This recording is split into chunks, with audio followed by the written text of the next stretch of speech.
आज हम लोग पढ़ेंगे महाराणा प्रताप के बारे में। पहले हम जान लेते हैं महाराणा प्रताप के बारे में कि उनका जन्म कब हुआ था, कहाँ हुआ था, उनके माता पिता का नाम वगैरह वगैरह। तो महाराणा प्रताप है, इनके पिता थे महाराणा उदय सिंह।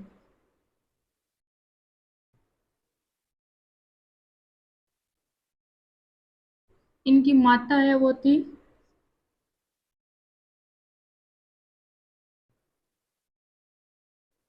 जयवंता बाई।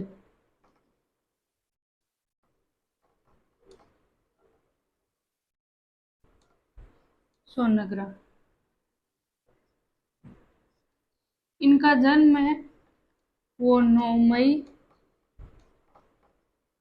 1540 को हुआ था कुंभलगढ़ में।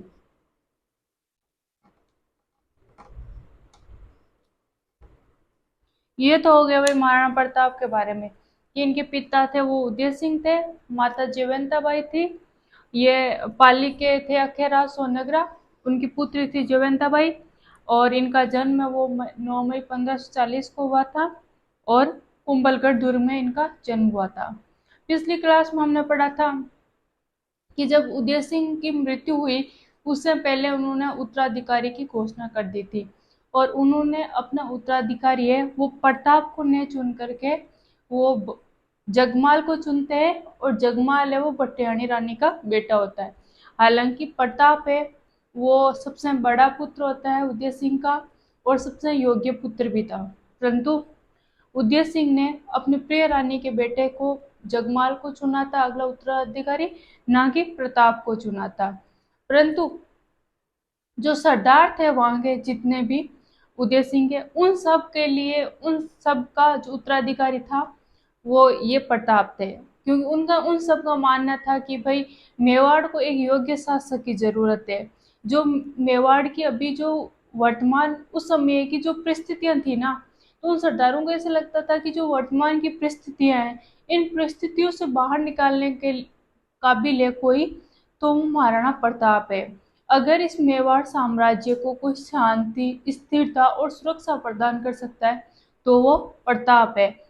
प्रताप के अतिरिक्त अन्य राजकुमारों में से कोई भी इतना योग्य नहीं है कि वो इन परिस्थितियों का सामना करके एक स्थिर और सुकून भरा माहौल प्रदान कर सके। तो इन सरदारों ने जैसे ही उदय सिंह की मृत्यु होती है, तो जब भी ऐसा होता था कि कोई मान लीजिए राजा की मृत्यु हो गई, तो उनकी मृत्यु के समय अगले उत्तराधिकारी को सिंहासन पर बैठा दिया जाता था। और बिल्कुल यहाँ पे भी ऐसा ही हुआ था। जैसे उदय सिंह की मृत्यु हुई, सामंतों ने और सरदारों ने मिलकर के प्रताप को उत्तराधिकारी के रूप में सिंहासनारूढ़ कर दिया था। इस समय स्लुम्बर के सामंत थे कृष्णदास चुंडावत। इन कृष्णदास चंडावत ने इनका राज तिलक कर दिया। उदय सिंह की मृत्यु है वो गोगुंदा में होती है 28 फरवरी 1572 को। और इसी दिन 28 फरवरी 1572 का दिन होली का दिन था। और इसी दिन कृष्णदास चुंडावत ने गोगुंदा में प्रताप का राज तिलक कर दिया था। हालांकि इनका विधिवत राज तिलक है वो बाद में कुंभलगढ़ में होता है, परंतु गोगुंदा में उस समय परिस्थितियों के अनुसार उनका राज तिलक कर दिया गया था। हालांकि हम बहुत सारी कहानियां पढ़ते हैं, जो साहित्य होता है ना उसमें सच्चाई कम होती है और उसको रोचक बनाने का प्रयास ज्यादा होता है। तो हम जो कहानियां पढ़ते हैं ना उनमें ऐसा कहा जाता है कि भाई जब बनवीर है वो उदय सिंह को मारने आ रहा था, तब वो भाई पनाह आए, उन्होंने अपने बेटे चंदन का बलिदान करके उदय सिंह को बचाया था। और टोकरी में वो कचरे के पत्तों वगैरह में ढक कर लेकर गई थी कुंभलगढ़। आप दिमाग लगाइए, जरा लॉजिक तो लगाइए कि 3-4 महीने का कोई बच्चा हो तो उससे तो भले ही टोकरी में ले जाए, 5-6 साल के बच्चे को भी टोकरी में नहीं ले जाया जा सकता। तो फिर ये तो उस समय वो कहानी दिखाई जाती है 1535-36 के आसपास की कहानी दिखाई जाती है। तो उस समय अगर वो 3-4 महीने के बच्चे थे तो 1540 में प्रताप का जन्म कैसे हो गया। तो वो कहानी है वो एक केवल कहानी है।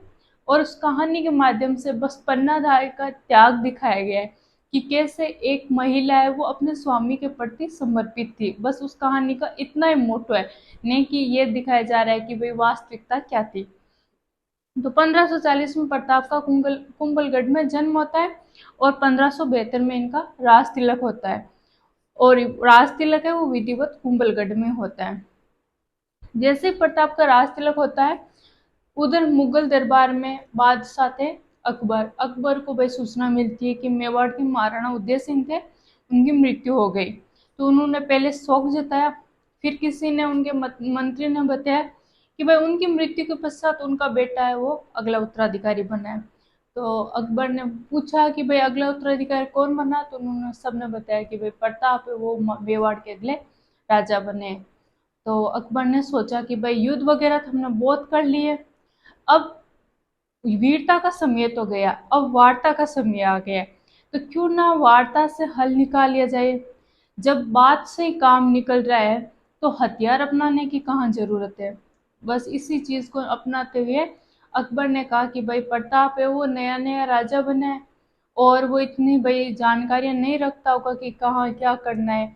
अगर हम संधि का प्रस्ताव लेकर जाएंगे, वैसे भी उसे पता था कि मेवाड़ की स्थिति कोई ज्यादा अच्छी नहीं है, लंबे समय से युद्धों से घिरा हो, दुश्मनों से घिरा हो, तो राज्य की आर्थिक गतिविधियां वो ठप हो जाती है। तो जब आर्थिक गतिविधियां संपन्न ही नहीं होगी तो राज्य का विकास कैसे होगा। और किसी भी राज्य की शांति स्थिरता के लिए जरूरी होता है कि भाई आर्थिक गतिविधियां वो अच्छे से संचालित हो। और इनकी हालत ऐसी थी कि भाई उधर से अकबर बार बार आक्रमण कर रहा था। उदय सिंह कभी गिरवा की पहाड़ियों में जा रहे थे, कभी कुंभलगढ़ में शरण ले रहे थे, कभी कहीं शरण ले रहे थे। तो इस तरह से वो स्थिरता नहीं थी, और बिना स्थिरता के भाई राज्य का विकास नहीं हो रहा था। तो अकबर को इन सब चीजों के बारे में पता था, तो उसने सोचा कि भाई इन सब चीजों से वो परेशान होंगे होंगे मेवाड़ वाले। तो अब भाई संधि का प्रस्ताव अगर हम भेजेंगे तो शायद ये प्रताप है वो हमारी संधि का स्वीकार कर ले, प्रस्ताव को। तो उन्होंने अपने जो दरबार के सबसे वाकपटु व्यक्ति था जलाल खान कोरची, उस जलाल खान कोरची को जैसे ये बैठे थे ना सियासन में, 1572 में इसको भेज दिया था संधि का प्रस्ताव देकर के कि भाई जलाल जी आप जाइए और महाराणा प्रताप से संधि करके आइए और उसे हमारे अधीन कर लीजिए। वैसे अकबर है वो जितना अच्छा शासक था ना, वो उतना ही ज्यादा चतुर भी था। चतुरता कूटनीति था उसमें बहुत अच्छी थी। उसने राजस्थान के राजाओं के साथ युद्ध की बजाय उसने संधि करना ज्यादा बेहतर समझा था, क्योंकि उसे पता था कि राजपूतों के लिए युद्ध करना बड़ी बात नहीं है। इन ये युद्ध करेंगे और वीरगति को भी प्राप्त हो सकते हैं और विजय भी प्राप्त कर सकते हैं। इनके लिए तो वीरगति प्राप्त करना भाई बहुत ही महान काम है। तो इनके लिए अगर कोई काम छोटा है तो वो किसी के अधीन होना छोटा हो सकता है। तो अगर ये मेरे अधीन आए तो मैं इनकी जो अकड़ है ना वो तोड़ सकता हूँ। बाकी युद्ध कर लो चाहे और कुछ भी कोई भी रास्ता अपना लो, मैं इनको अपने वो जो मेरी महत्वाकांक्षा है ना उनको पूरा नहीं कर पाऊंगा। इसी चीज की वजह से उसने राजस्थान के राजाओं के साथ संधियां की थी। परंतु राजस्थान के राजा इतने चतुर थे कि उन्होंने जब तक शक्ति से सामना कर सकते थे, हमेशा बाह्य शक्ति का शक्ति से सामना किया। जब भी परिस्थितियां ऐसी बनी कि अब शक्ति के भाई पार न पड़ रही है शक्ति से, तो अब तो कोई दूसरा रास्ता अपनाया जाए, तो उन्होंने संधियां की थी, परंतु अधीन कभी नहीं हुए थे। और राजस्थान के राजाओं ने अकबर के साथ संधियां की थी, न कि उसकी अधीनता स्वीकार की थी। तो अधीनता मतलब ऐसा नहीं है कि भाई वो इनके ऊपर ही आकर के बैठ गया, मतलब ये अपने राज्य में संप्रभु थे। इनका राज्य के अंदर जो कुछ भी नियम थे, शासन कैसे संचालित करना है, वो सब ये खुद देख रहे थे, ना कि अकबर देख रहा था। अकबर से केवल संधियां की तो उधर से मुगलों की तरफ से पूरे राजस्थान में शांति आ गई थी। भाई जब आक्रमण ही नहीं होगा तो राज्य में तो शांति शांति होगी, और जब शांति होती है तो आर्थिक गतिविधियां भी संचालित होती है, कला साहित्य इन सबको भी बढ़ावा मिलता है। तो राजस्थान के राजाओं ने संधियां केवल और केवल स्थिरता के लिए की थी, ना कि भाई कमजोर और खुद को कमजोर और अकबर को महान साबित करते हुए की थी। तो अकबर को भी यही चीज पता थी कि भाई राजस्थान के राजाओं में आधे लोगों ने तो कर लिए संधियां, अब प्रताप बच्चा अगर मेवाड़ जैसी बड़ी सम्मानित प्रतिष्ठित रियासत अगर मेरे से संधि कर लेगी, तो मेरी जो इच्छा है ना कि भाई मैं पूरे राजपूताने पे शासन करूं, मेरी वो इच्छा इसी से फुलफिल हो जाएगी। बाकी से मैं चाहे संधियां करूं न करूं कोई फर्क नहीं पड़ता है। तो उसी वजह से उसने 1572 में जलाल खां को भेजा था कि जलाल जी आप जाइए और संधि करिए। उधर से भाई जलाल जी वो उपहार तोहफे वगैरह लेकर के काफी सारे वो एकदम खास खास तोहफे लेकर के आए थे कि भाई प्रताप को जाते ये तोहफे वगैरह दूं और उनको भाई मुबारकबाद कहूँ कि आप नए नए राजा जी बने, इस पे हम आपको मुबारकबाद देना ही है। जब ये पहुंचे तो भाई प्रताप को कोई सूचना देने गया था कि उधर से मुगलों की तरफ से भाई उन्होंने कोई किसी को भेजा है और आपसे वो मिलना चाहता है। तो दरबार में गया प्रताप और उनसे मिला तो पूछा कि भाई आप किस वजह से यहाँ पहुंचे। तो भाई जलाल खां बोले कि बादशाह सलामत ने आपको मुबारकबाद दी है, ये कुछ तोहफे और नजराने आपको पेश किए और आप इन्हें स्वीकार करें और आप यहाँ के राजा बने। हम चाहते हैं कि भाई राज्य को बहुत फले फूले, आपका शासन मुकम्मल हो, और ऐसी ऐसी मीठी मीठी बातें करे ये। फिर प्रताप को भी पता तो था कि ये मेरे को मुबारकबाद तो नहीं देना है, ये आया तो किसी और काम से ही है। फिर उसने लास्ट में कहा कि प्रताप मैं एक वो प्रस्ताव लेकर के आया हूँ। प्रताप ने पूछा भाई कैसा प्रस्ताव लेकर आए हो? बोले कि संधि करना चाहते हैं बादशाह सलामत आपसे। तो प्रताप ने कहा कैसी संधि? कि आप और हम संधि कर लेते हैं तो हमारी तरफ से आपको सुरक्षा मिल जाएगी और आपकी तरफ से कोई एक हमारे दरबार में आ जाएगा, बाकी आप यहाँ जैसे चाहो शासन करो। तो प्रताप ने कहा अभी तो देखो भाई मैं नया नया राजा बना हूँ, अभी तो मेरा इस विषय में कोई ऐसा मैंने कुछ सोचा वगैरह नहीं है, अगर आगे कभी सोचूंगा तो आगे के आगे देखेंगे, फिलहाल तो मेरा ऐसा कोई इरादा नहीं है। तो ऐसा मीठा जवाब भी दे दिया और जलाल को नाम भी कर दिया। जब जलाल खां कोर्ची वापस अकबर के दरबार में पहुंचा और अकबर ने पूछा कि भाई क्या हुआ, तो उन्होंने बोल दिया कि भाई इन्होंने तो संधि से मना कर दिया है। तो फिर अकबर के दिमाग में आया कि ये ऐसे तो हम कंट्रोल में आने वाले नहीं है, क्यों ना किसी राजपूत को ही भेज दूं। और वैसे भी इनके आपस में शादी हुई हो रखे, क्या पता इधर से कोई बहन बुआ ब्याही हो और उस नाते वो रिश्तेदारी की आड़ में हमसे संधि प्रस्ताव कर भी ले, मान भी जाए। तो उन्होंने आमेर वाले मान सिंह की तरफ देखा, सोचा हाँ ये सही बंदा है, इसको भेजता हूँ, शायद ये मान जाइए और उसको मना भी ले। और इन ये तो हमारे राजस्थान के सबसे पहले अधीनता स्वीकार करने वाले थे, तो क्या पता ये कैसे उनको समझा बुझा के संधि के लिए राजी कर ले। तो मान सिंह उस जब अकबर गुजरात अभियान पे था ना, तो गुजरात अभियान के दौरान अकबर ने सोचा ये बिल्कुल सही समय है, अभी मान सिंह को यहाँ से मेवाड़ भेज दिया जाना चाहिए ताकि वो संधि का प्रस्ताव लेके जा सके। तो गुजरात अभियान जैसे संपन्न हुआ ना, अकबर ने कहा भाई मान सिंह जी आपने बहुत अच्छा काम किया और बहुत अच्छी वीरता भी दिखाई, युद्ध में आपने जिस साहस और शौर्य के साथ में लड़ा ना वो काबिल तारीफ है। मैं सोच रहा हूँ कि आपको कुछ दिन के लिए वेकेशन पे भेजा जाना चाहिए, आपके भाई इतने अच्छे प्रदर्शन के लिए आपको कुछ इनाम भी तो मिलना चाहिए। तो आप एक काम करिए वेकेशन पे जाइए, मेवाड़ जैसी खूबसूरत जगह से होते हुए आइए आप आगरा, और आराम से मौज मस्ती करते हुए आना। तो फिर बोला कि अगर आप रास्ते में मना सको ना तो प्रताप को मना लेना संधि के लिए। तो मान सिंह ने कहा ठीक है। मान सिंह को भी पता था कि कौन सी वेकेशन है, तो मेरे को संधि के लिए भेज रहा है कि तो उसको मना ले और संधि करवा ले, पर जो आपका हुक्म है वो तो मानना ही पड़ेगा। तो जब मान सिंह पहुंचा मेवाड़ तो भाई बोला कि है ना मैं मुगल दरबार की तरफ से दूत बन के आया हूँ। तो क्या होता है कि राज परिवारों में या राज्य में जो शासन वगैरह संभालने वाले काम थे ना, वो जैसे राजा से पहुंचने से पहले अलग अलग मंत्रियों के अलग अलग डिपार्टमेंट बने हुए थे, वो सब अलग अलग तरीके से काम देखते थे। तो जब एडम वाले डिपार्टमेंट जो एडमिनिस्ट्रेशन डिपार्टमेंट था ना, एडम वालों को पता चला कि भाई मुगल दरबार की तरफ से इस बार मान सिंह आया है, तो एडम वालों ने भाई उसकी व्यवस्था वगैरह करवाई मान सिंह की कि भाई राजदूत आई हैं इनकी पूरी व्यवस्था कराओ। उसको भाई वो गेस्ट हाउस लेके गए, आराम वाराम उसको पानी वानी पिलाया, खाना वाना खिलाया, बोला कि अब आप रेस्ट करिए। तो फिर वो रेस्ट करने गया। तो एडम वालों का जो हेड था वो गया दरबार में और दरबार में जाकर के बोला प्रताप से कि उधर से मुगलों की तरफ से इस बार मान सिंह आया है। तो जब राजा बोलने से पहले कई बार ऐसा होता है कि मंत्री बोलते हैं। राजा का अपना एक होता है, हर बात पे राजा थोड़ी बोल सकता है। तो राजा के आगे कौन होगा, सबसे मुख्य मुख्य बातों की बारे में चर्चा कौन करेगा, गृह मंत्री। तो वो जो इस टाइप का कोई मंत्री था, उसने बोला कि भाई मान सिंह क्यों बता रहे हैं। एडम वालों ने बोला कि उन्होंने बोला है कि वो प्रताप से मिलना चाहते हैं, वो राणा जी से मिलना चाहते हैं, वो इसलिए आमेर आए, सॉरी मेवाड़ आए हैं।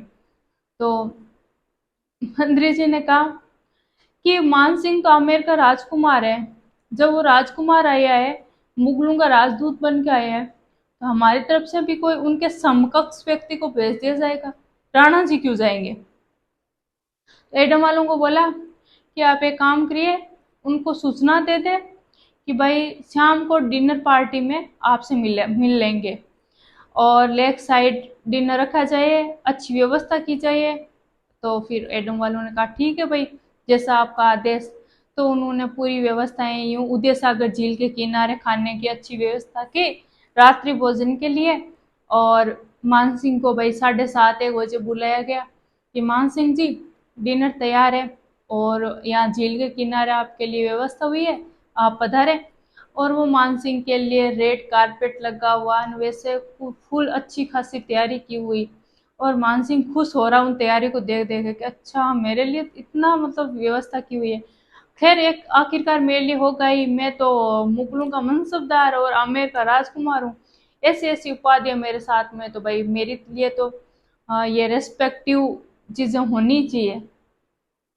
तो जब मान सिंह गया पहुंचा उदय सागर झील के किनारे, तो उसने देखा कि राणा जी तो वहां पे है ही नहीं। तो सोचा भाई राणा जी के बहुत सारे काम होते हैं, इतनी बड़ी रियासत के राजा है तो उनके हजारों काम देखने को होते हैं, आने में थोड़ा लेट हो गया होगा, आते होंगे। थोड़ी देर बैठे, वेट किया, कुछ खाया पिया, देखा कि अमर सिंह आके बैठा उनके सामने। अमर सिंह से हाथ वूथ मिलाए, राम रूमी की, पूछे कि भाई आप कैसे हो, और ऐसी बातें की। और फिर मान सिंह ने पूछा तो भाई युवराज, राणा जी कब आएंगे। अमर सिंह ने कहा कि वो डैडी तो, वो आज उनकी तबीयत ठीक नहीं है, रेस्ट कर रहे हैं, वो तो नहीं आ पाएंगे, उनकी तरफ से मैं आया हूँ। अमर सिंह सोचे अच्छा, राणा जी का इतनी तबीयत खराब हो गई। दोपहर को तो जब ये एडम वाले गए थे तब तो बोला था कि भाई रात्रि भोजन की व्यवस्था की जाए, अभी बोल रहा है कि नहीं अभी मेरी तबीयत खराब है। मैं सब जानता हूँ तुम लोगों की चालाकियां, मुझसे मिलना ही नहीं था। तो वो यूं गुस्सा आ रहा। तो अमर सिंह ने पूछा कि भाई आप किस सिलसिले में पधारे हैं। तो मान सिंह ने बातों बातों बताया कि भाई मैं संधि का प्रस्ताव लेकर के आया। अमर सिंह बोले कि है ना, तुम लोगों के समझ में नहीं आती क्या, मुगल दरबार में जितने भी रह रहे हैं इनका दिमाग काम कम करता है। तो मान सिंह ने पूछा कैसे। तो बोला कि जलाल खां को बोला तो था डैडी ने कि भाई हम इसके संबंध में कोई राय नहीं बना रहे, हमारी ऐसी कोई दिलचस्पी नहीं है कि आपसे संधि की जाए। मान सिंह और गुस्सा है, ये तो राणा जी नहीं है, ऊपर से ये अमर सिंह बदतमीजी बदतमीजी कर रहा है।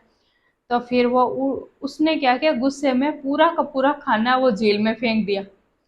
झील में फेंक के रवाना होने लगा तो बोला कि क्या हुआ मान सिंह जी, इतना गुस्सा हो गए, किस बात पे गुस्सा हुए। तो उसने कहा कि तुम लोगों को मैं ये रणभूमि में देखूंगा। अमर सिंह ने कहा ये किस बात की धमकी दे रहे हो, यह हमारे लिए कोई बड़ी बात नहीं है, रणभूमि में तो हम हमेशा मिलते हैं, इस बार भी मिल लेंगे, इतने सारे मेवाड़ वालों ने युद्ध किए हैं, युद्ध में फतेह किया है, अब और युद्ध कर लेंगे, ये कौन सी हमारे लिए कोई नई बात है, ये कोई कायरों को धमकी देने जैसी चीज थोड़ी, हम कायर नहीं, हम सूरवीर है। अब किसी कायर के सामने ऐसी धमकी रखना कि भाई हम रणभूमि में मिलेंगे। फिर बोला अमर सिंह कि रणभूमि वाला तो ठीक है, साथ में फूफा जी को लेके आना, वरना फूफोसा है ना, वो पीछे रह जाएंगे, क्या पता आप अकेले को हम लोग दौड़ा दौड़ा के मारे, फूफोसा को साथ में लेके आना तुम लोग। मान सिंह को और गुस्साए, मान सिंह यूं पैर पटकते ही जा रहा और जाकर के मुगल दरबार में उपस्थित हुआ। तो भाई अकबर को यूं पूरा विश्वास था कि मान सिंह मना किया है, और यूं आशावादी नजरों से अकबर मान सिंह को देखे, मान सिंह का चेहरा लाल पीला हो रहा। तो अकबर ने कहा कि भाई मान सिंह जी, क्या रहा वार्ता का परिणाम। मान सिंह के कि मेरे को तो आज की आज ही सेना चाहिए, बहुत बड़ी सेना चाहिए, मैं अभी का अभी जाकर के मेवाड़ पे आक्रमण करूंगा। तो अकबर ने स्थिति को जानने का प्रयास किया कि भाई क्या कुछ हुआ, तो उसने बताया कि भाई ऐसे ऐसे हुआ था। अकबर ने बोला ठीक है चलते हैं। तो अजमेर से अकबर ने मान सिंह को शाही सेना देख करके मेवाड़ के लिए रवाना किया था। ये पहला मौका था जब मान सिंह को सेनापति बनाया गया था। इससे पहले मान सिंह को कभी स्वतंत्र सेनापति नहीं बनाया गया था। सेनापति कोई और होता था और उसके साथ में मानसिंह युद्ध लड़ने जाता था। परंतु ये प्रथम समय था जब मानसिंह को सेनापति बनाया गया था मुगल सेना का।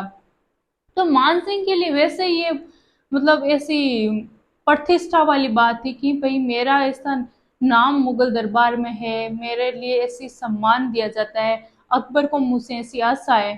तो भाई अगर मैं युद्ध जीतूंगा तो मैं उस आशा पे खरा उतरूंगा, और अगर मैं इस युद्ध में जीत नहीं पाया तो भाई मेरी प्रतिष्ठा पे चिन्ह लग जाएगा, कलंक लग जाएगा।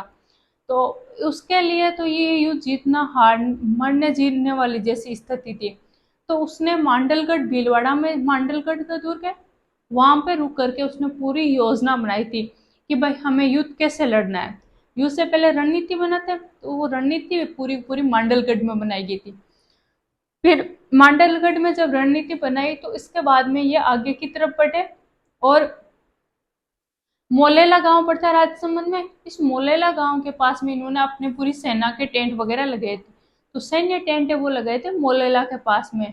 इधर जब मेवाड़ में सूचना मिली कि भाई उधर से मुगलों ने आक्रमण करने के की मंशा बना ली और वो आक्रमण करने के लिए आ रहे हैं, और जब पता चला कि वो मांडलगढ़ पहुंच गए, तो इधर इन लोगों ने भी भाई युद्ध के लिए रवाना हो लिए।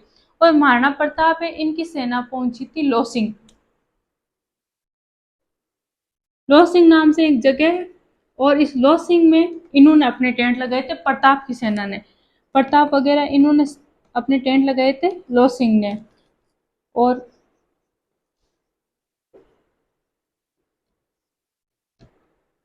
मोलेला में लगाए थे मान सिंह ने।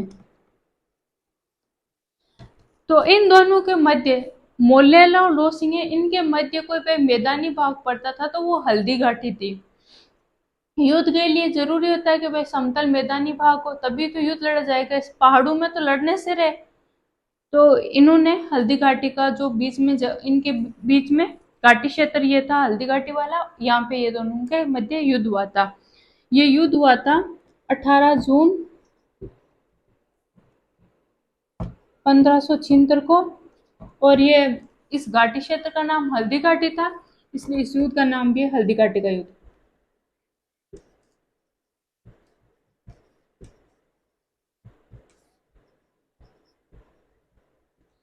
इस युद्ध में मुगलों की तरफ से मैंने आपको बताया कि मुगलों का सेनापति था मान सिंह।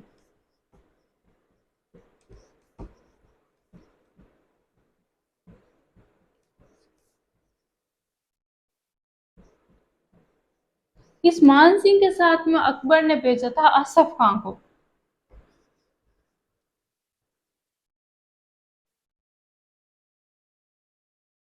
ये असफ खां है, ये भी बहुत अच्छा एक सेनापति था, बहुत अच्छा योद्धा था।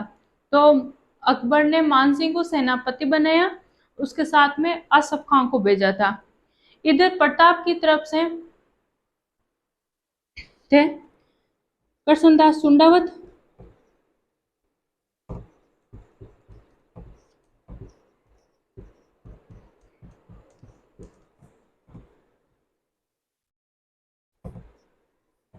मैंने आपको पहले पिछले क्लास में बताया भी था कि भाई जब भी मेवाड़ी सेना युद्ध लड़ेगी तो मेवाड़ी सेना का सेनापति है वो स्लूम्बर का सामंत होगा। ये स्लूम्बर कृष्णदास चुंडावत है, ये स्लूम्बर का सामंत था। तो इसका सेनापति कौन हो गया? कृष्णदास चुंडावत। इसके अलावा इसमें थे हाकिम का सूर,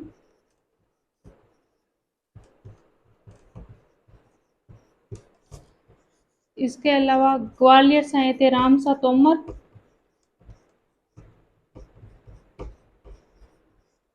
ये भाई ग्वालियर का था। इसके अलावा भीलों की तरफ से एक आया था पुंजा भील। भीलों का पुंजा भील ने नेतृत्व किया था। एक चीज आप नोटिस करना, प्रताप की तरफ से देखो भील भी है, सूर भी है, और मतलब राजपूत है। तो इसकी सेना है इसमें एक एकता थी, इसमें पंथ, वर्ग, समुदाय इसके आधार पर किसी तरह का कोई भेदभाव नहीं था। इसका मतलब है कि भाई प्रताप ने मेवाड़ में एकजुटता का काम किया था। तो ये थे प्रताप की तरफ से, और वो थे मुगलों की तरफ से मान सिंह और असफ खां। इनके मध्य 18 जून को युद्ध शुरू होता है। रणभेरी के साथ में ही जो मेवाड़ी सेना है ये मुगल सेना पर टूट पड़ती है, और इतनी भयंकर तरीके से ये इन पे टूटती है कि मुगल सेना के छक्के छूट जाते हैं, मुगल सेना भागने लगती है कि भाई हम तो यहाँ पे बुरी तरह मारे जाएंगे। तो जैसे सैनिक भागने लगे तो इन्होंने देखा कि भाई आसफ खां वाली टुकड़ी ने देखा कि ये तो सारे के सारे भाग रहे हैं, ये भागे तो युद्ध कैसे जीतेंगे। तो एक इनमें सैनिक था मिहत्र खां।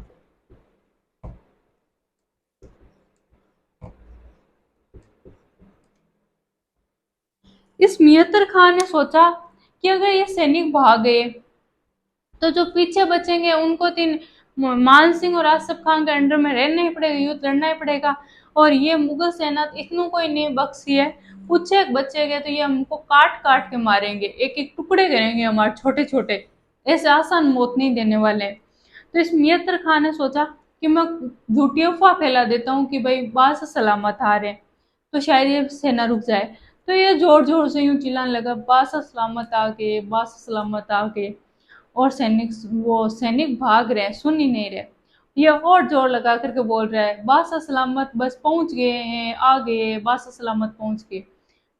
थोड़ी देर बाद देखा कि दो तीन सैनिक रुके, तो इसने और जोर से, इसमें से अब साहस आ गया और उम्मीद हो गई कि शायद रुक जाएंगे, तो इसने और जोर से बोला कि बासा सलामत बहुत बड़ी सेना लेकर के पहुंच गए हैं, बहुत बड़ी सेना है और सारी सेना के साथ में पहुंचे हैं, हम युद्ध जीत जाएंगे, जो यहाँ रुकेगा उसे बासा सलामत युद्ध के बाद में बहुत अच्छा इनाम देंगे। जैसे जैसे ये बातें सुनने लगे वो सैनिक रुकने लगे, तो कुछ भाग रहे थे, उन्होंने रुके हुए सैनिकों से पूछा कि भाई क्या हुआ, रुक क्यों गए, भागो यहाँ से। तो बोले कि ना, बोल रहे हैं कि बासा सलामत आ गए, और जो इस युद्ध में रुका और जीता और जिंदा बचा ना, उसे बासा सलामत है, वो अच्छा इनाम नहीं है। तो इनाम के चक्कर में सारे के सारे सैनिक वो भाग रहे थे वो रुक गए। तो मियत्र खां उन्होंने इस युद्ध में अकबर के आने की झूठी अफवाह फैलाई थी ताकि सैनिक युद्ध रुक जाए। तो आरंभ वाली कड़ी थी उसमें तो मुगल ये मेवाड़ी सेना ये जीत के चरण में थी। फिर ये सैनिक रुकने लगे, तभी क्या हुआ कि प्रताप है इन्होंने अपने चेतक से प्रताप वो चेतक पे थे, प्रताप के घोड़े का नाम चेतक था, ये चेतक पे थे। और मान सिंह है वो था हाथी पे, मर्दाना हाथी था।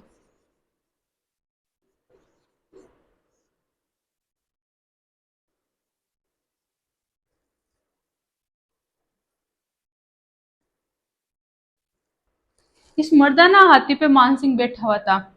तो इसने मान सिंह ने चेतक घोड़े का जोर लगाया और हाथी की जो सूंड थी उस पे लगाया चेतक ने, और प्रताप ने मान सिंह पे वो हमला किया। तो जब इसने हमला किया था ना प्रताप ने, तो मान सिंह है वो होदे में नीचे झुक गया, जिसकी वजह से वो इसका निशाना चूक गया। परंतु जो मावत था ना मान सिंह का, वो मावत है वो मारा गया इस समय। परंतु जब भी ऐसा होता है कि जो हाथी जाते थे ना युद्ध में, उसकी सूंड पे खंजर बांध दिए जाते थे, ताकि जो आगे से घोड़े से अगर कोई वार करे ना तो वो वार नहीं कर पाए, बल्कि उसका घोड़ा ही घायल हो जाए। तो इसी समय उसके खंजर जो चौपे हुए थे ना सूंड पे हाथी की, उसका एक खंजर चेतक के पैर में लगा और पैर कट गया, इसकी वजह से चेतक घायल हो गया। चेतक घायल होते ही पता चला कि भाई है ना चेतक घायल हो गया, तो मुगल सेना वो पीछे भागने लगी, प्रताप के पीछे भागने लगी। तो मेवाड़ वाले देख लिया था वैसे सैनिकों ने, सामंतों ने कि भाई चेतक घायल हो गया और मुगल सेना वो प्रताप का पीछा कर रही है। तो इन्होंने मुगल सेना को तो पीछे कर दिया था, परंतु हुआ ऐसा कि भाई अब घायल घोड़े पे तो युद्ध कैसे किया जाए। तो इन्होंने फटाक से निर्णय लिया कि भाई राज चिन्ह धारण करके कोई और है वो प्रताप की जगह युद्ध कर ले, ताकि सेना है वो युद्ध में टिकी रहे। सेना केवल तभी तक युद्ध करती है जब तक शासक हो, शासक नहीं सेना युद्ध नहीं करेगी। केवल और केवल वो राजचिन्ह को देखते हुए सेना युद्ध करती है, क्योंकि उनको पता होता है कि हम युद्ध है वो अपने राजा के लिए लड़ रहे हैं। जैसे ही राजचिन्ह या राजा वीरगति प्राप्त होता है, सेना युद्ध करना बंद हो जाती है, सेना भागने लगती है और सेना का मनोबल भी टूट जाता है। तो यहाँ पे क्या होता है कि भाई कृष्णदास चुंडावत को कहा जाता है कि आप इस राज चिन्ह को धारण करके युद्ध लड़े। तो कृष्णदास चुंडावत ने कहा कि भाई मेरे तो पूर्वजों ने बहुत सालों पहले ही राजपाट त्याग दिया था, तो अब मैं तो भाई इस राज चिन्ह को धारण नहीं कर सकता। वो हमारा जो पूर्वजों ने जो डिसीजन लिया था उसका अपमान होगा एक तरह से, और उस निर्णय का मैं अपमान नहीं कर सकता। मैं तो ये राज चिन्ह धारण नहीं कर सकता, मगर जो भी राज चिन्ह धारण करेगा ने, मैं उनका भाई अंतिम सांस तक उसका साथ। तो इसमें राज चिन्ह धारण करता है सादड़ी का जाला मान।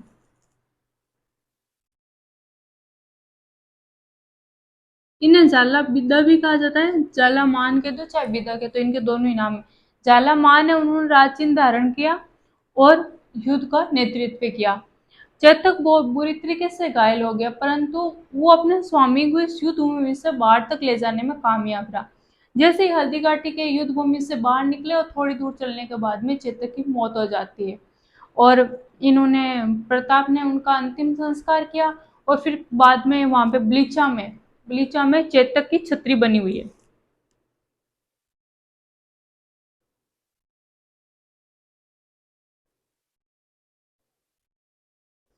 यहाँ पे फिर चेतक की छतरी बनाई थी। इसके बाद में वो पहाड़ियों में चले जाते हैं। तो इस युद्ध का ना कोई एक ऐसा एक तरफा जीत किसी की नहीं होती इस युद्ध में, बल्कि वो होता है ना मैच टाई होके रहना, वैसी स्थिति हो गई थी कि मुगल, वैसे तो देखो है ना लेखक का काम होता है भाई अपने शासक की प्रशंसा करना। तो मुगलों वाले लेखक थे, उन्होंने कहा कि भाई मुगलों की जीत हुई, इधर मेवाड़ वालों ने कहा कि मेवाड़ वालों की जीत हुई। परंतु इनमें इस समय दोनों की जीत नहीं होती है, दोनों बराबर की स्थिति में आकर के रुक जाते हैं और ये युद्ध यही समाप्त हो जाता है। तो इस युद्ध की समाप्ति के पश्चात भाई जब अकबर को पता चलता है कि भाई इस युद्ध में वो ना तो प्रताप से अधीनता स्वीकार करवा पाए, ना हम जीत पाए, और ना ही हम प्रताप को पकड़ पाए, प्रताप तो युद्ध से चला गया था। तो अकबर को इस चीज पे बहुत भयंकर गुस्सा आता है। उसने मान सिंह और आसफ खां दोनों को दरबार में आना बंद करवा दिया, बोला कि आज से मेरे सामने मत आना। और मान सिंह के बेचारे के नया नए तो वो प्रशंसा हुई थी, नया नया सेनापति बना था, उसकी इज्जत तो भाई बुरी तरह से खराब हो रही थी। फिर इस युद्ध में बहुत सारे, जैसे कि बहुत सारे लोगों ने भाग लिया था। एक अकबर का लेखक होते हैं बदायूनी, बदायूं ने भी इस युद्ध का आंखों देखा वर्णन किया। उसकी पुस्तक का नाम था मुंतखब उल तवारीख।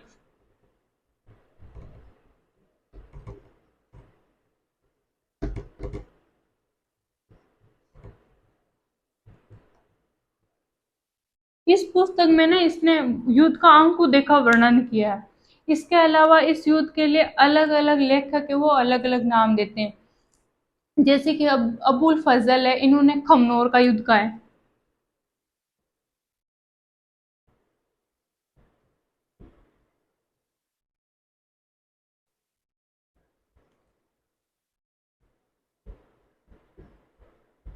हल्दी घाटी का युद्ध है, इससे खमनोर का युद्ध का है। और बदायूं है वो इस युद्ध को कहता है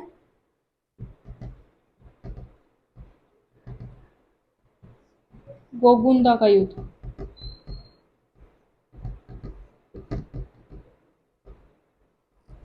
इसके अलावा जेम्स टॉड है, उन्होंने थर्मोपली का है।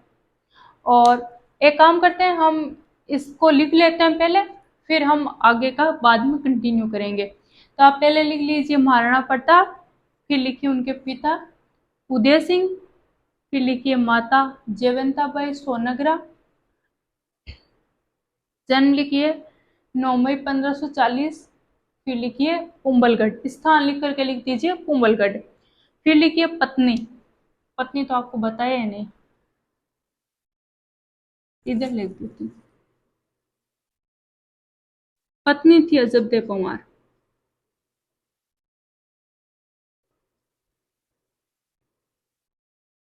मेवाड़ की जितनी भी जागीरें थी ना, उनमें केवल एक ही पंवारों के पास थी, और उसका शासक था रामक सिंह। ये मामरक सिंह था इसका शासक, और ये मामरक सिंह की बेटी थी अजबदेव पंवार। और ऐसा कहानी ऐसी है कि भाई प्रताप और अजबदेव पंवारी बचपन के दोस्त थे, दोनों की बचपन से मित्रता थी। एक बार क्या बात है, इन्होंने मामरक सिंह ने उदय सिंह को और प्रताप को अपने जागीर में इनवाइट किया था, निमंत्रण दिया था। जब ये लोग वहां पे गए थे, तो इन्होंने प्रस्ताव रखा था कि भाई मेरी राजकुमारी है, इसका युवराज के लिए मैं विवाह का प्रस्ताव रखता हूँ। और उदय सिंह और प्रताप दोनों को ये प्रस्ताव पसंद आता है, और अजबदे की प्रताप से शादी हो जाती है। ऐसा भी कहा जाता है कि शादी से पहले ये भाई है ना, प्रताप है वो सीक्रेट चीजें वो इसके साथ में, अजबदेव पंवार के साथ में शेयर किया करते थे। और अजबदेव पंवार है वो इनकी पत्नी के साथ साथ इनकी एक बहुत अच्छी मित्र भी थी। तो इनकी पत्नी लिख दीजिए अजबदेव पंवार। फिर लिखिए आप 1572 में अकबर ने, पहले आप ऐसे लिख दीजिए 1572, अकबर ने प्रताप को अधीनता स्वीकार करवाने के लिए 4 शिष्टमंडल भेजे थे। उस शिष्टमंडलों में एक नंबर लगा करके लिखिए जलाल खां कोरची।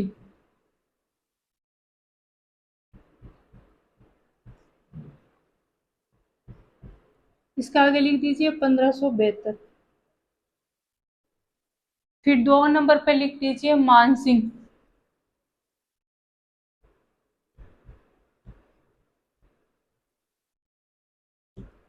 मान सिंह में लिख दीजिए 1573।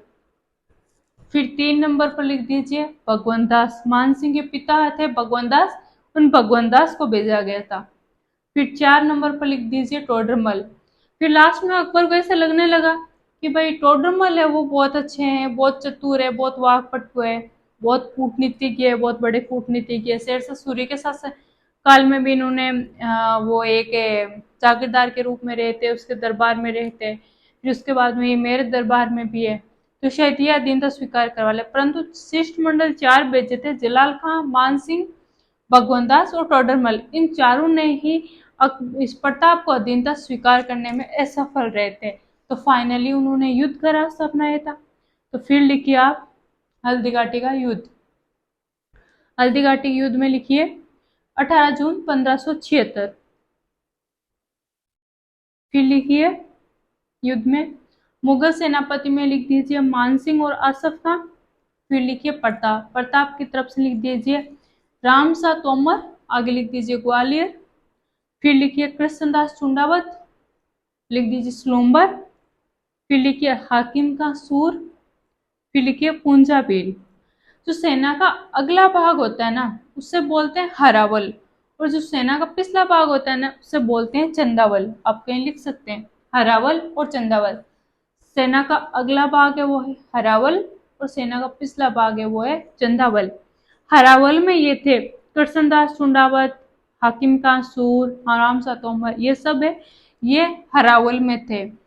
तो इसमें आप लिख दीजिए, चारों लिख दिए होंगे। फिर आगे लिखिए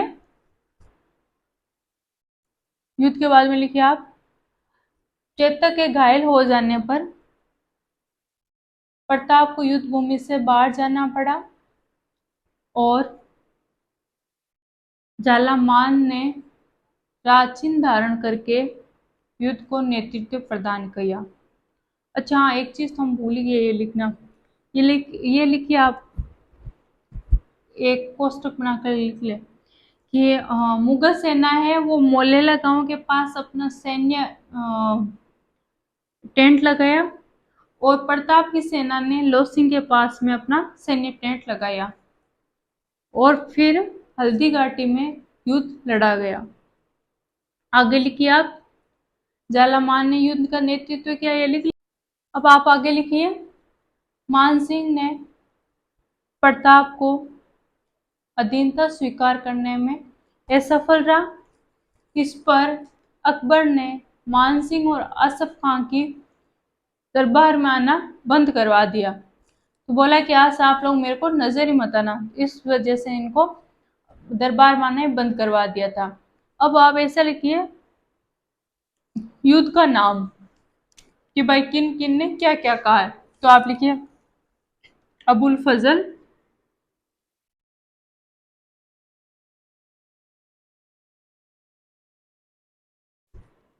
इन्होंने कहा था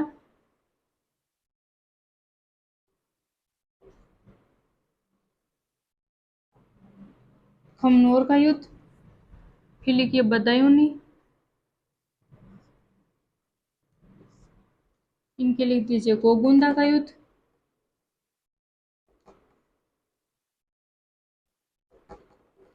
फिर लिख दीजिए जेम्स टोड,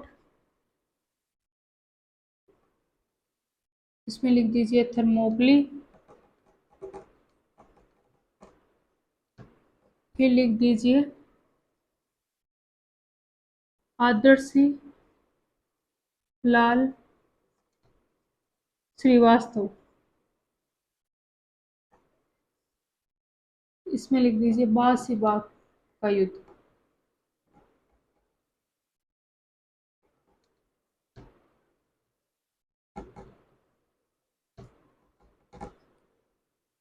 ये भाई चार है, इन्होंने अलग अलग नाम दिया है इस युद्ध को, इन चारों ने। जो बदायूंनी है वो इस युद्ध में स्वयं भाग लेता, आगे लिखिए बदायूंनी ने स्वयं इस युद्ध में भाग लिया और युद्ध का आंखों देखा वर्णन अपनी पुस्तक, नाम लिख दीजिए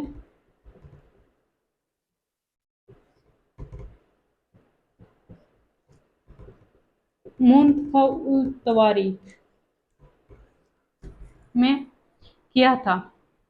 हालांकि एक उनका और भी दरबारी था अकबर का निजामुद्दीन, उसने भी अपने बुक में इसका वर्णन किया है। परंतु आप ये लिखिए कि बदायूंनी ने अपनी पुस्तक मुनफ़उल तवारीख में इस युद्ध का वर्णन किया। फिर आप लिखिए चेतक की छतरी ब्लीचा में बनाई गई। ऐसे लिख दीजिए चेतक छतरी और आगे लिख दीजिए ब्लीचा।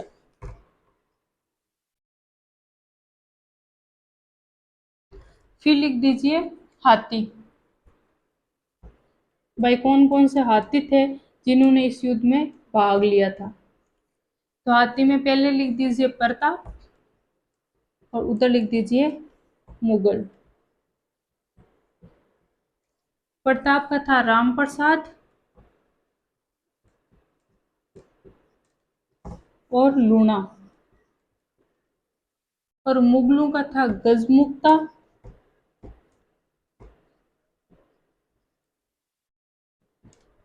और मर्दाना। उनके थे गजमुक्ता और मर्दाना। मर्दाना पे तो मान सिंह बैठा था, राम प्रसाद और लूणा। राम प्रसाद है ना, ये हाथी अकबर को इतना पसंद आया कि कोई तो युद्ध के बाद में सोना ले जाता है, चांदी ले जाता है, रुपए पैसे लेके जाता है, ये तो हाथी लेके चला गया था कि मेरे को हाथी इतना पसंद आया। तो ये राम प्रसाद हाथी था नहीं, अकबर को इतना पसंद आया कि इसको भी लेके चला गया। और ले जा करके मतलब इनका पता नहीं क्या शौक था। एक इन जितने भी ये थे ना तुर्क शासक, इन सबका एक शौक ये था नाम परिवर्तित कर देना। किसी किले को जीता, फतेह किया, नाम परिवर्तित कर दिया। शहर को फतेह किया, नाम परिवर्तित कर दिया। इस राम प्रसाद का भी बेचारे का नाम परिवर्तित। तो हाथी भी बेचारा सोचे कि इन लोगों ने मेरे को यहाँ लाए तो लाए, मेरा नाम बदल दिया, पहचान ही बदल दी मेरी तो यहाँ ला करके। और वैसे भी पता है मनुष्य ही नहीं जानवर भी अपने स्वामी के प्रति लॉयल होते हैं। तो इसको भी ऐसा लगा था ये जब यहाँ से लेके गए ना, तो हाथी का जो मनोबल था, उसकी जो इच्छाएं थी वो अंदर ही अंदर मर रही थी, टूट रही थी। तो अकबर ने इसे ले जा करके आगरा के किले में बांध दिया। तो बोला कि कहीं ये भाग नहीं चला जाए वापस मेवाड़। इसको बांधा तो कुछ दिनों बाद में देखा कि हाथी है वो बिल्कुल दुबला पतला हो गया, बहुत कमजोर हो गया है। तो जब पूछा कि भाई है ना क्या हुआ, ये ऐसे क्यों हो गया, तो बताया इसका जो हाथी का ध्यान रखने वाला था उसने बताया कि भाई ये कुछ खा नहीं पी रहा है, जब से ये यहाँ पे आया है तब से इसने कुछ भी खाया पिया नहीं है। तो फिर वही जो हम अपने वेटनरी डॉक्टर होते हैं वैसे इनके उस समय कोई हाकिम वगैरह थे, उनको बुलाया गया। तो उन्होंने बोला कि भाई ये शायद इस क्लाइमेट में एडजस्ट नहीं कर पा रहा है, या फिर ये यहाँ पे इसका भाई इसका ये यहाँ रहना ही नहीं चाहता। तो हो सकता है ये जहाँ से आई है अगर वहाँ भेजा जाए तो ये ठीक हो जाएगा। तो अकबर के भी मन में ऐसा आया कि भाई ये तो एक जानवर है, बेजुआ जानवर के साथ में इतनी ज्यादती नहीं करनी चाहिए, और ये यहाँ पे तो मर जाएगा, बेहतर है कि मैं यहाँ से इसे वापस मेवाड़ भेज दूँ। तो उसने निर्णय लिया कि राम प्रसाद को वापस भेज दिया जाए। तो इस पीर प्रसाद को वहां से जैसे ही रवाना किया ना, तो थोड़े दूर चलने के बाद में इसकी मृत्यु हो जाती है राम प्रसाद की। ये जीवित नहीं रह पाता है। हालांकि इसे बहुत पसंद करके अकबर लेके गया था, पर फाइनली ये मर गया था। और अकबर को भी इस पे बहुत अफसोस हुआ कि भाई एक जानवर को मैं तो पसंद करके लाया था, और वो अपने स्वामी के प्रति इतना लॉयल था कि उसने मतलब अपने प्राण तक त्याग दिए। तो वो इस वजह से भी अकबर है वो राजपूतों की बहुत रेस्पेक्ट करता था। फिर लिखी है 1576 में अकबर ने मेवाड़ पर आक्रमण किया और उदयपुर का अधिकार कर लिया। तो जैसे ही हल्दीघाटी युद्ध के बाद में अकबर है उसने मेवाड़ पर आक्रमण किया था और उदयपुर पे उसने अधिकार कर लिया था, और उदयपुर का उसने नाम परिवर्तित कर दिया था। नाम कर दिया था मोहम्मदाबाद।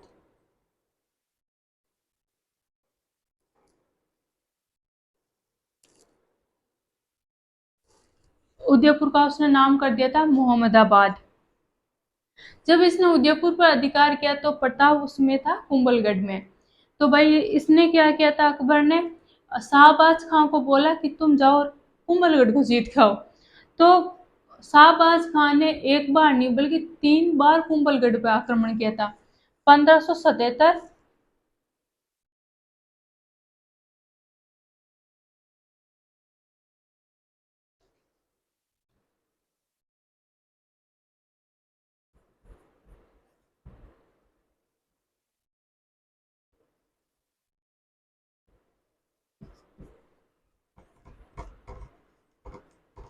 1577, 1578 और 1579, 3 बार वो है शाहबाज खां उसने कुंभलगढ़ पर आक्रमण किया था। फिर शाहबाज खां के बाद में अकबर ने भेजा था अब्दुल रहीम खान ने खाना। किसको भेजा था?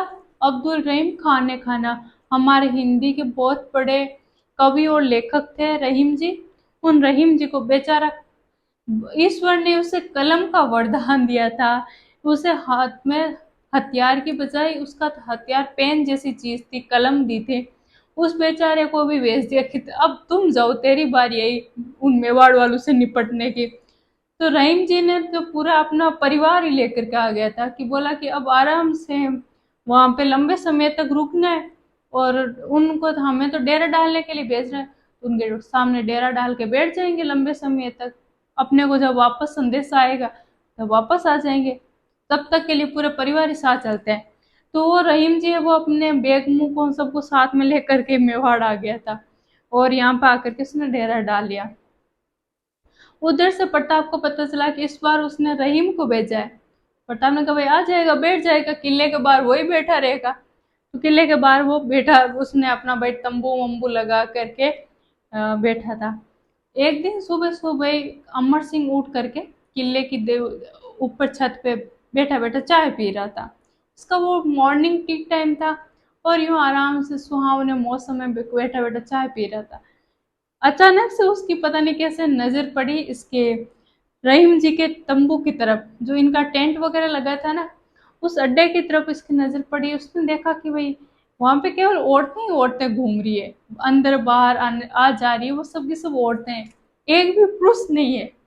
तो उसने गौर से देखा कि क्या यहाँ वाकई केवल औरतें ही हैं, पुरुष नहीं है। तो उसने पूरा गौर से देखा तो पता चला कि यहाँ पे केवल औरतें ही औरतें हैं, अभी पुरुष नहीं है। तो उसने आसपास नजर दौड़ाई तो यूं दूर झाड़ियों में वो बोतलें ली है, रहीम जीन वो सारे के सारे पुरुष जाते हुए दिख रहे। तो उसने सोचा अच्छा ये तो उधर जा रहे हैं अपने नित्य क्रियाक्रम के लिए जा रहे हैं। तो उसने क्या किया, चाय का कप रखा और घोड़े पर सवार होकर के दौड़ा और सारी बेगमों को गिरफ्तार करके किले में आ गया। जब वापस रहीम जी आए तो वो तंबू वंबू उखड़े पड़े, अरे कोई भी अंदर नहीं। तो बेचारा माथा पकड़ के बैठ गया कि ये तो मेरी बेगमों को ही उठा करके ले गए। जब प्रताप को पता चला कि भाई इसने अमर सिंह ने, युवराज ने रहीम जी की बेगमों को गिरफ्तार कर लिया, तो प्रताप ने कहा कि हम ऐसे तुच्छ काम करने वाले नहीं है। हम राजपूत है जिनके लिए नैतिकता सर्वोपरि है। हम अपनी महिलाओं को नहीं, हम पराई महिलाओं को भी बहन कह के पुकारते हैं, उन्हें माँ का सम्मान देते हैं। तो फिर हम उन्हें गिरफ्तार कैसे कर सकते हैं? ये भी हमारी माँ बहन जैसी है। तो इनको, इनका सम्मान देना अपना प्रथम कर्तव्य है, अपनी नैतिकता है। अब हम अपनी नैतिकता का उल्लंघन नहीं कर सकते। युद्ध अपनी जगह है, जीत अपनी जगह है, राज्य अपनी जगह है, परंतु अपनी नैतिकता हमारे लिए सर्वप्रमुख है। तो प्रताप ने इन सभी बेगमों को ससम्मान वापस भिजवाया था। और इसी वजह से मतलब अकबर है वो हालांकि एक शासक के तौर पर प्रताप से अधीनता स्वीकार करवाना चाहता था, इसका शासक, इसका राज्य प्रशासन करना चाहता था, परंतु जो प्रताप की जो नीतियां थी, उसकी जो जो व्यवहार था ना, उसकी वजह से वो प्रताप को बहुत सम्मान किया करता था। और रहीम जी ने भी इसके पश्चात वो सम्मान करता था कि भाई प्रताप है वो न केवल एक शासक है बल्कि महानतम व्यक्ति है जिसके लिए नैतिकता है वो सबसे ज्यादा इम्पोर्टेंट है। तो अमर सिंह है वो इन बेगमों को गिरफ्तार करके लाता है और प्रताप से सम्मान उन बेगमों को वापस रहीम जी तक पहुंचाता है। इस घटना को कहा जाता है शेरपुर की घटना।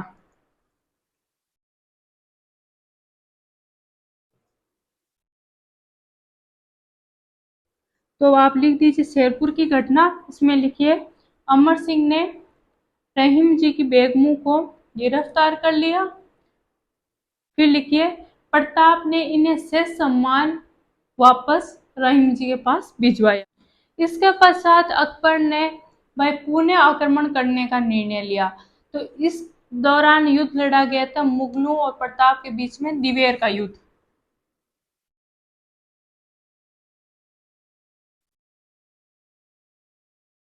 यह युद्ध होता है 1582 में। और इस युद्ध में प्रताप की एक तरफा निर्णायक जीत होती है। इसमें अमर सिंह है,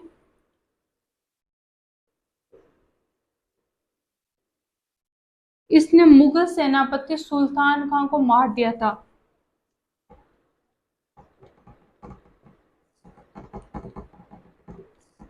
मुगल सेनापति था सुल्तान खां, उस सुल्तान खां को मार दिया था। और इस युद्ध में प्रताप की एक तरफा निर्णायक जीत हुई थी। तो आप लिख लीजिए दिवेर का युद्ध 1582।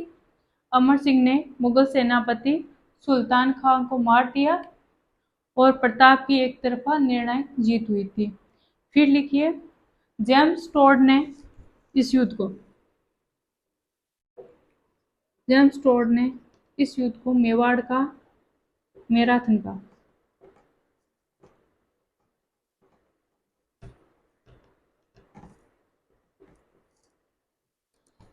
अब आप लोग ये तो जानते हैं सब कि भाई मेवाड़ का मैराथन का, अब मैराथन क्यों कहा था? तो यूनान में एक जगह थी मैराथन, और उस मैराथन में लगभग 400 ईसा पूर्व ईरान का शासक था, उसने आक्रमण किया था यूनान पे। और यूनान का उस समय शासक था लियोनिडास।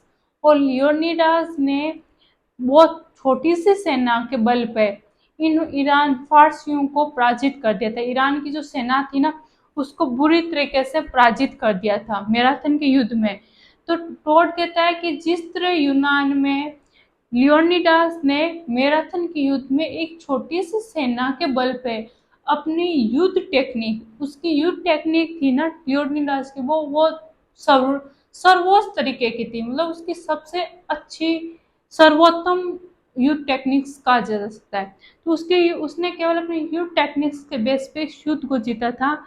तो वैसे ही यह मेवाड़ में एक छोटी सी सेना के बल पर प्रताप ने मुगलों की इतनी बड़ी सेना को मात दे दी थी और एक तरफा निर्णायक जीत हासिल की थी। इसीलिए दिवेर के युद्ध को टोड ने मेवाड़ का मैराथन कहा था, कि भाई मैराथन में जिस तरह से उन छोटी सी सेना के बल पे जीत हासिल की थी, अगर मेवाड़ में किसी ने जीत हासिल की थी तो इस महाराणा प्रताप ने की थी, वो भी तिबेर के युद्ध में। टोट तो यहाँ तक कहता है अपनी बुक में कि भाई यूनान में तो केवल एक लियोनिडास हुआ था, केवल एक थर्मोपली हुई थी। यहाँ तो मतलब ये राजपूताने में हर घर में लियोनिडास पैदा हुआ है, और हर राज्य, हर गांव, हर शहर वो थर्मोपली बनी है। उसका तो कहना है कि भाई जैसे वहां पे हम केवल, उसका कहना ये भी था कि हम तो केवल यूनानी तो केवल एक शासक के लिए, तो यूनान वाले केवल अपने एक राजा के लिए इतना मतलब इतनी सम्मान देते हैं, इतना गौरवशाली इतिहास बताते हैं केवल एक शासक के बेस पे।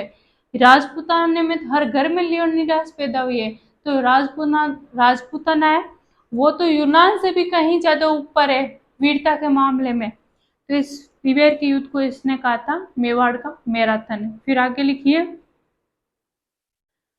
फिर लिखिए 1585 में अकबर ने जगन्नाथ कछुआ था, जगन्नाथ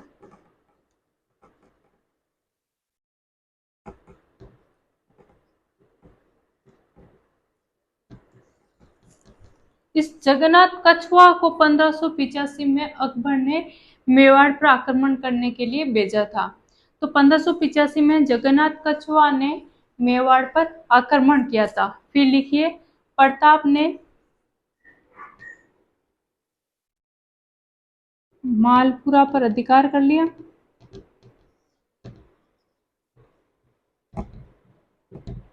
और यहाँ पर जालरा तालाब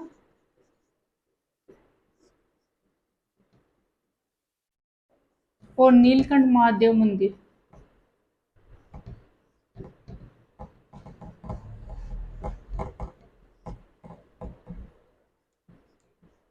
ये बनवाए थे। ये जगन्नाथ कछुआ है, ये आमेर के आसपास का था। तो क्या हुआ कि है ना, जगन्नाथ कछुआओं ने जब मेवाड़ पर आक्रमण किया तो प्रताप ने कहा अच्छा तू मेरे पे आक्रमण करेगा, ठीक है कोई बात नहीं कर ले, फिर मैं पलट के जवाब दूंगा। तो इसने जगन्नाथ कछुआ ने आक्रमण किया तो क्या किया प्रताप ने, इसको तो मात दी तो दी, इसका जो क्षेत्राधिकार था ना उसको भी, उस पर भी अधिकार कर लिया। तो इसने मालपुरा पर अधिकार कर लिया प्रताप ने, और यहाँ पे जालरा तालाब और नीलकंठ महादेव मंदिर का। तो ये जो जगन्नाथ कछुआ का आक्रमण था ना, ये अकबर का मेवाड़ की तरफ या प्रताप की तरफ अंतिम अभियान था। अब आप लिखिए, ये अकबर का प्रताप के विरुद्ध अंतिम अभियान था।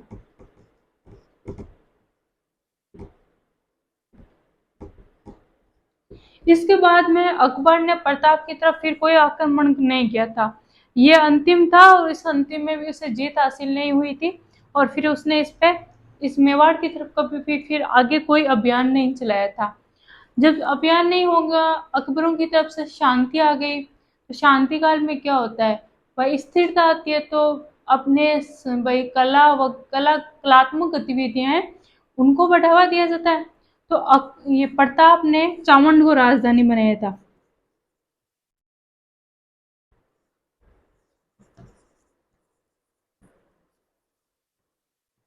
चावंड को राजधानी बनाया, और यहाँ पर महलों का निर्माण करवाया, और चामुंडा माता का मंदिर बनवाया।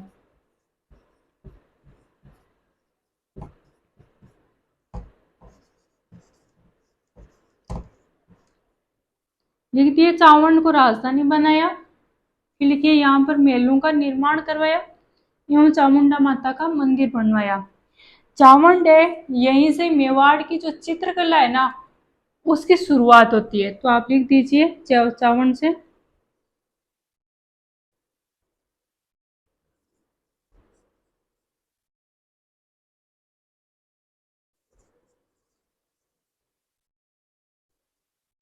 और प्रसिद्ध चित्रकार था वो था नासिरुद्दीन।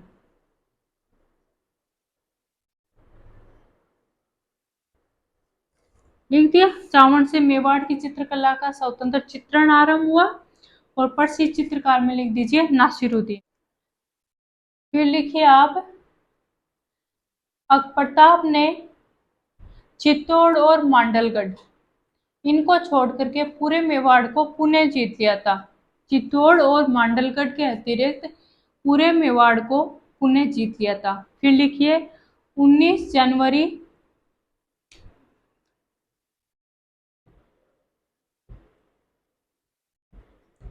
1597। 19 जनवरी 1597 को प्रताप की मृत्यु हो जाती है। जब अकबर को खबर मिलती है ना कि प्रताप की मृत्यु हो गई, तो पता उसने भी काफी शोक जताया, अफसोस हुआ। उसने भी कहा था कि प्रताप है वो हिंदुस्तान का महानतम शासक था, और इसकी बहुत तारीफ करता था कि भाई एक शासक के तौर पर प्रताप एक महानतम राजा है। फिर लिखिए इसके दरबारी विद्वान। दरबारी विद्वानों में पहले लिखिए चक्रपाणि मिश्र।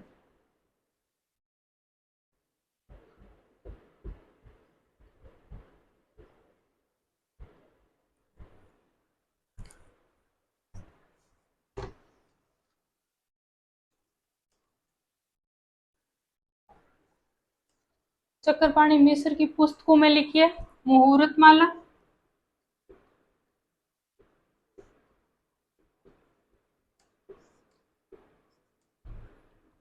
फिर लिखिए राज्याभिषेक,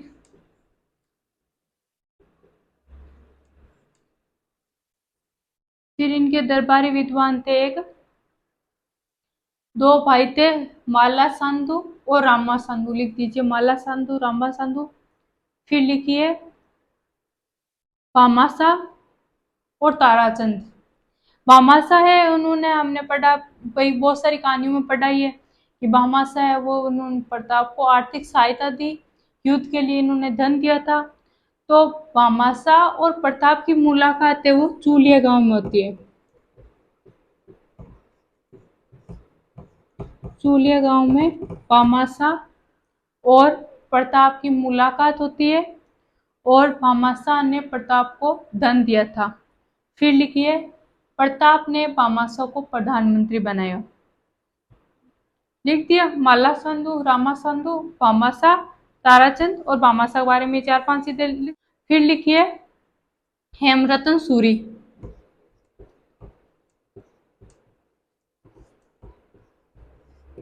इनकी पुस्तक थी गोरा बादल की चौपाई।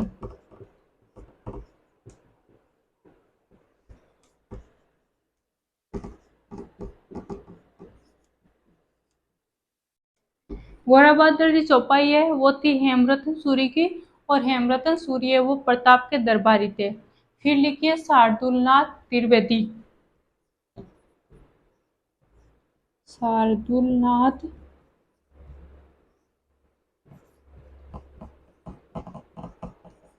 इन्हें सॉरी प्रताप ने इन्हें मंडेर की जागीर दी थी।